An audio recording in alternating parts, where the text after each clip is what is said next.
Wednesday, March the 3rd, 2021, 33-year-old marketing executive Sarah Everard is grabbing a bottle of wine from the supermarket before venturing to the lively town of Clapham, London.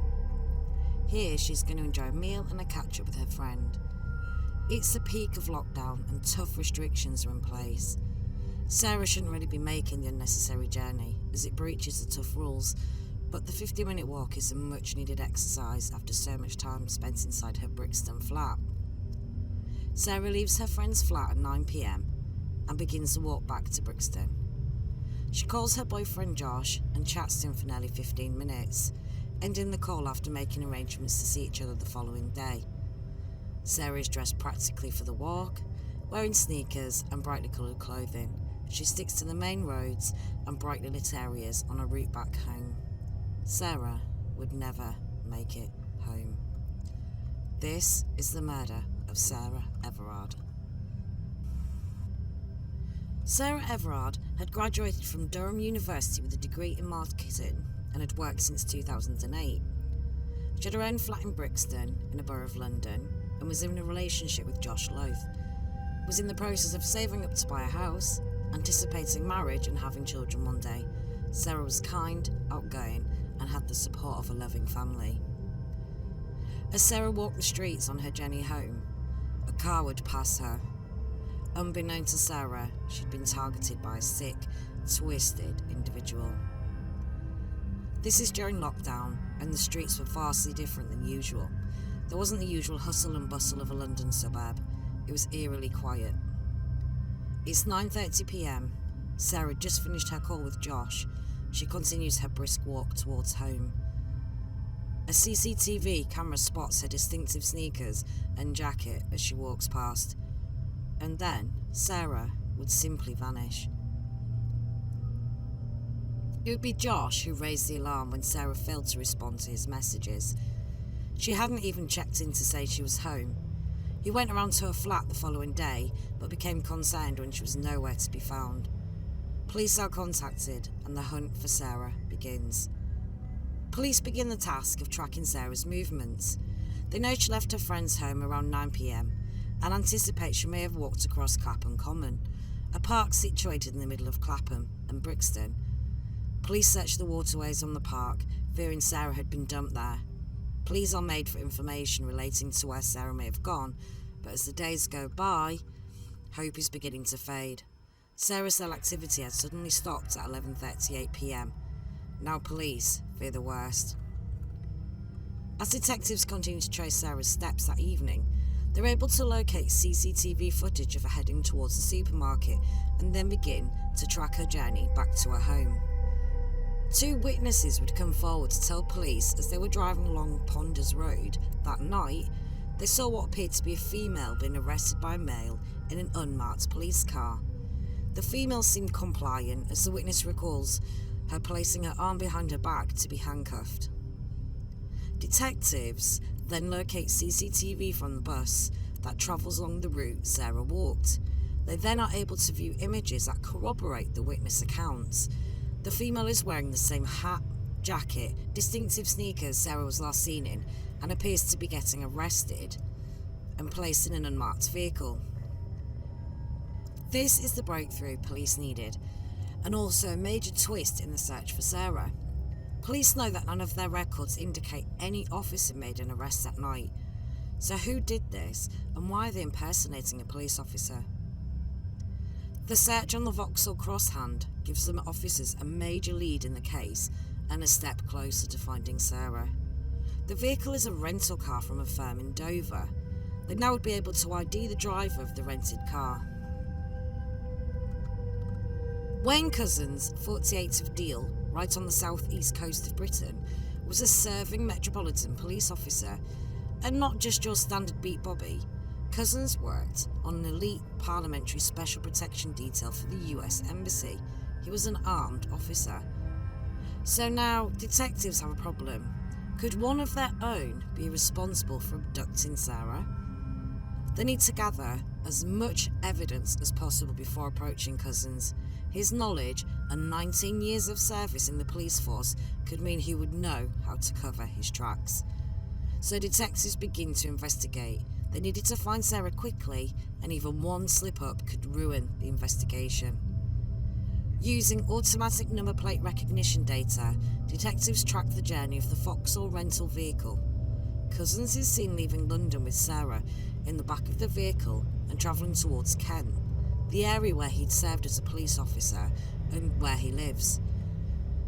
It's now been 2 hours since Sarah was last spotted. They're getting a step closer until they realise that Couzens switches vehicles when he reaches Kent.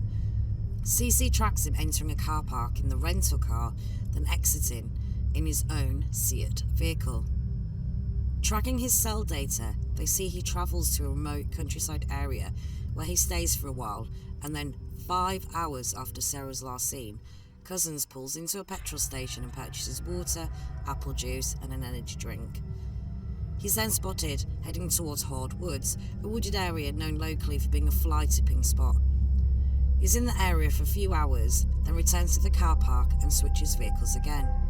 This time, he makes a stop at Costa at 8:15 a.m. for a hot chocolate and a Bakewell tart, before returning the hired car. He walks back to his own vehicle and drives to a place called Sandwich. He parks his car and walks along the riverbank, then returns to his car and goes to his home in Deal. He returns home around the same time he would after working a night shift, so not to raise suspicion. Detectives are now gathering more evidence. 1,800 hours of evidence. They've established that Sarah was not with him when he returned the hire vehicle. It's looking more and more likely that she was a victim of a very serious crime. Couzens travels back out again. This time he takes a trip to a local DIY store to purchase 2 large builder bags. The next day, just 2 days after Sarah vanished, he travels to a gas station and buys a gas can, then fills it up before heading out to the wooded area again. Just 4 days after Sarah disappeared, Couzens takes his children and his wife out for a trip to the wooded area he'd been to previously, which was kind of a weird thing to do, but Couzen actually owned some of the wooded land there. He purchased it back in 2019. The 6th day after Sarah's disappearance, officers arrived at Couzen's house at 7:45 p.m. He was arrested for the kidnap of Sarah Everard. Couzens tried to tell officers he was forced to kidnap a random woman because a gang threatened him and his family, like some crappy movie plot, but that's not what happened, and the overwhelming evidence against Couzens proved it. Sarah's body was located in the woodland the next day. Detectives were led to her remains by Couzens' own cell data.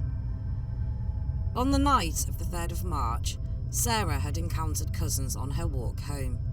He was wearing a duty belt and showed her his warrant card. He then placed her in handcuffs. Now, Sarah had no criminal history, but the only thing she'd potentially had done wrong that night was breach COVID regulations. Well, in the eyes of a predator cop, we can only assume that he may have exaggerated the fact any crime had been committed. Of course, this is what is so tragic about Sarah's case. You're expected to trust law enforcement and comply, but what do you do in that situation? A lone female with a male officer should be when you feel the safest. Once Couzens had handcuffed Sarah and placed her in the back of the rental car, it's truly horrific to imagine what went through Sarah's mind as she realised the danger she faced. Once he arrived in Kent, he switched vehicles and moved Sarah to his own car. It's here he would drive her to a secluded area, violate her, then strangle her with his own duty belt. Once finished, he hid her body in the woods and went to the garage to stock up on drinks. He bought 2 bottles of water. I expect that was to wash off with. After getting Costa and cake, he would drive to Sandwich and chuck Sarah's cell phone in the waterway after removing the SIM card and destroying it. He'd purchased petrol to burn Sarah's body in an old fridge, making sure there was no DNA evidence to trace back to him. After buying some builder's sacks, he returned to the woods to drag the body to a stream and dump it there. His children played near that very stream where Sarah's body lay. Again, taking the family there was Couzens creating an alibi if any trace evidence was found after the body was located. He'd even bought plastic wrap from Amazon prior to the crime, to ensure no DNA was in his vehicle or the hired vehicle. What was strange was that he was seen buying a pack of hair ties from a supermarket, as he had no hair to tie up. They were found next to condom packets in his vehicle, so he'd even thought about that too. However, forensic examination of his vehicle found traces of Sarah's blood. They found lubricant in the back of the car. This was conclusive evidence Sarah had been transferred from the hired vehicle to his own car. Couzens hadn't returned to work since the incident. He returned his firearms card, claiming he was suffering from stress and was under the treatment of his GP. He did return to his police locker and place his police-issued handcuffs back in there. The day of Couzens' arrest, he'd factory reset his Samsung phone, so no data was retrieved from the device. At that point, it didn't matter. Couzens' nickname in the police force was the Rapist because he had a tendency to creep women out. In particular, the woman he'd allegedly exposed himself to in a local takeaway just days before he murdered Sarah. There were allegations that he would only do traffic stops on female drivers, and prior to joining the police, further allegations that he'd exposed himself to females. Although these are just allegations, it has prompted a government inquiry into Couzens' conduct as a police officer. Couzens' behaviour was about eliciting control by doing this to women. He'd set up a Match.com profile claiming to be single with no children, and he'd previously met up with an escort, but to his wife he was a loving husband and great father. He was clearly a predator who was no longer able to curb his urges. His rental car was spotted cruising around the streets of London before he came upon Sarah. Evidence would show he'd pre-planned to kidnap a random woman and live out a perverted fantasy. Any case of this type is a tragedy, but Sarah's murder caused outrage. A bandstand at Clapham Common became a memorial for Sarah. The Duchess of Kent brought flowers, alone, without the press present. When a vigil on Clapham Common was organised, the Met Police cancelled it due to lockdown restrictions. This enraged the public and didn't stop people turning up. People were angry and upset that a police officer used his authority to kidnap and murder Sarah. Sarah's murder resonated with women across the country, raising so many issues for women who were fearful to walk the streets alone. It became a fierce topic of debate in the media. Even the Prime Minister, Boris Johnson, discussed Sarah's case. I'm shocked and appalled about the news from the Met about Sarah Everard. The Metropolitan Police faced major criticism for the actions of one of their very own. Met's Cressida Dick continued to try to quell the growing tension, but this raised a bigger issue. How was Couzens able to commit such a crime without raising suspicion amongst the UK's biggest police force? Multiple reports of his flashing were not even investigated. This is a serious act of deviance and clearly the warning signs of a sexual predator. The bigger issue being that how many other incidents are being missed. Following Couzens' arrest, he smashed his head against a toilet bowl with such force he would require medical treatment. He would then thrash his head repeatedly against a wall and tell a psychiatrist he was in a dark place. He was deemed competent to stand trial, but he eventually pled guilty to Sarah's murder and became the first police officer in the Met history to get life without the possibility of parole. He was sent to HM Prison Frankland in County Durham. Sarah's family were able to read impact statements to the court, but there's an underlying sense of despair for the family having to see the last images of Sarah, so vulnerable. Although Couzens made a guilty plea, he never told detectives what he did to Sarah. UK law states that a police officer has the authority to stop and question a person. Under Section 60, the officer can proceed to do a stop and search. However, you have the right to ask the officer to identify themselves and have them validate their identity.